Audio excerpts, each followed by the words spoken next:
Go Oilers, go! It is playoff season in Edmonton, and we're going to talk to you about what is going on in Edmonton's real estate market. All right, so yeah, it's crazy. Playoff season time. There's Oilers fans everywhere. You're going to see trucks driving around with flags, people screaming wildly.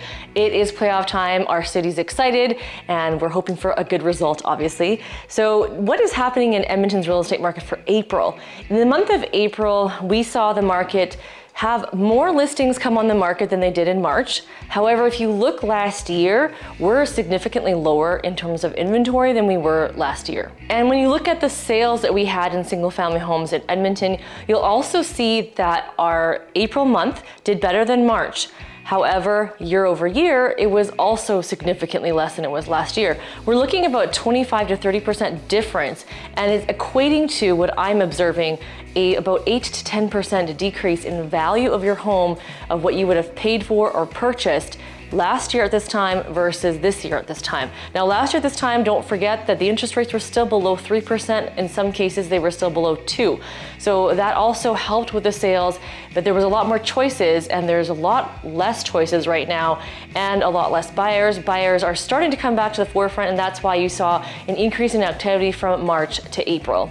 All right, if you look at the average sales price for single detached homes, so the average home is around $493,000. So that is a slight increase from last month and a slight decrease from last year. It's still holding relatively strong, and that's why when you're looking for a house that you think $500,000, $500,000 should get you a lot of house, unfortunately, it's just giving you an average house. Now, if you look across Canada, it's getting you a lot more house than in Toronto and Vancouver, but it has been known that our average price is usually about $400,000 and $450,000 is really what we saw the average price become, and now it's pushed itself up into the $500,000. Last year at the peak, it was just over $500,000. By the end of the year, it had adjusted to under about $480,000, $470,000, and now we're back at $493,000, which makes sense for this time of year. Spring market has more demand than the normal part of the year, and as our market becomes more accustomed to a normal Edmonton market,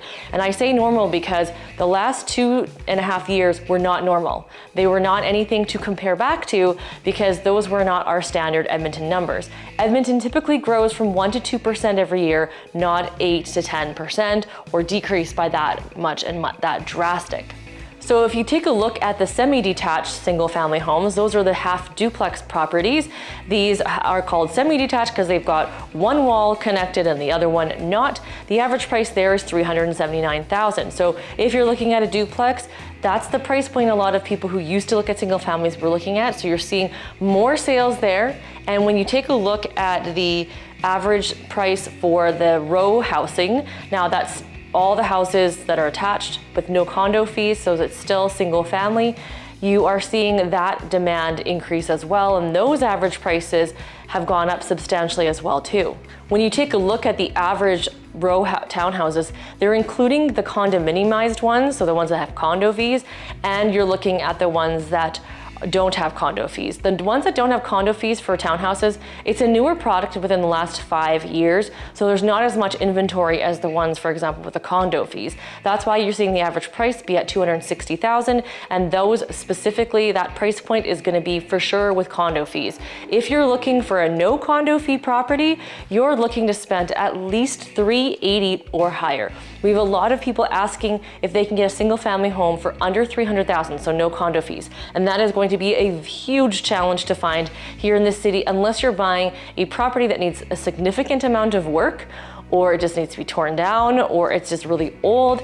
And there's nothing wrong with that, but you have to understand it comes with different things that you have to consider, like electrical issues. You might have to redo the roofing. There might be foundation problems.